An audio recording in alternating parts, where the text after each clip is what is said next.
हाय। अब इस वीडियो में हम क्रेडिट परचेज ऑफ फर्नीचर के बारे में पढ़ेंगे।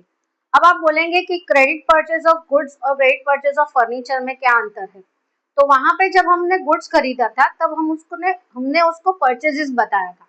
ठीक है, purchases account debit to creditor का नाम, मतलब जिस भी पार्टी से हमने खरीदा है उसका नाम। सेल्स के टाइम पे हमने वही सेम सेल्स को क्रेडिट किया था और जो भी पार्टी का नाम है उसको डेबिट किया था, debit the receiver to sales.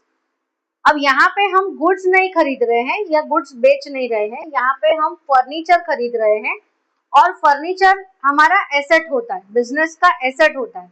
तो एसेट, कोई भी एसेट होगा उसको हम रियल कैटेगरी में, रियल अकाउंट की कैटेगरी में डालेंगे। तो फर्नीचर जो है वो रियल अकाउंट है, तो फर्नीचर को रियल अकाउंट की तरह ट्रीट किया जाएगा, रियल अकाउंट के रूल्स दिए जाएंगे।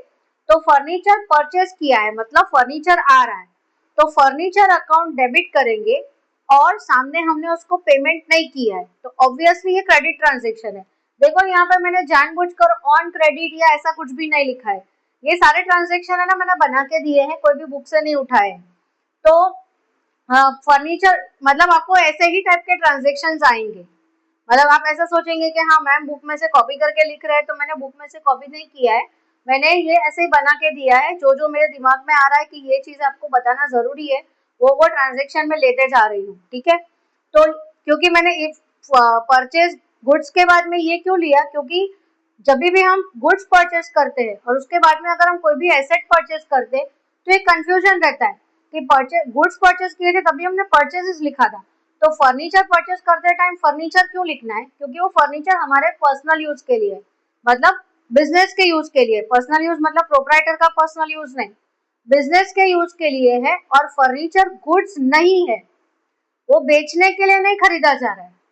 ये फर्क आपको समझना पड़ेगा कि जो भी फर्नीचर वाले की दुकान है, मतलब ये मिस्टर बजरंग लिखा है मैंने, तो बजरंग वाले के लिए ये गुड्स है, तो वो अपने बुक में सेल्स की एंट्री करेगा। ठीक है, हमने पैसे नहीं दिए तो वो हमने कौन सी बुक में कर रहे हैं, मिस्टर ए में, तो वो अपने बुक में क्या एंट्री करेगा, mister A account debit to sales.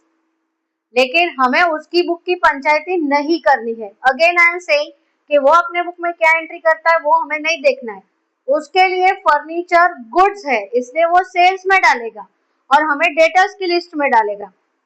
हमारे लिए फर्नीचर एसेट है जो हमने बेचने के लिए नहीं खरीदा, इसलिए हम फर्नीचर को डेबिट करेंगे, डेबिट व्हाट कम्स इन। और पैसे नहीं दिए हैं तो देने बाकी है, तो credit the giver that is mister Bajrang. Got it. तो यहाँ पे हम उसी हिसाब से एंट्री करेंगे।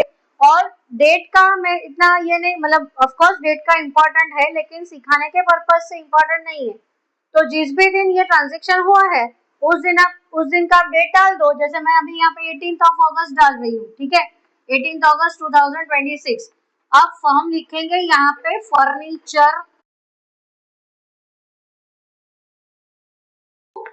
मिस्टर बजरंग।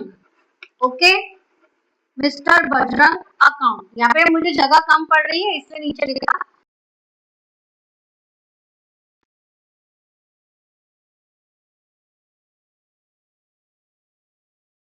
लिखना है। ठीक है, और अगेन वही same narration, being furniture purchase, being furniture purchase on credit. अब यहाँ पे मैं क्रेडिट क्यों लिख रही हूँ, क्योंकि ट्रांजेक्शन में नहीं लिखा है। ओके,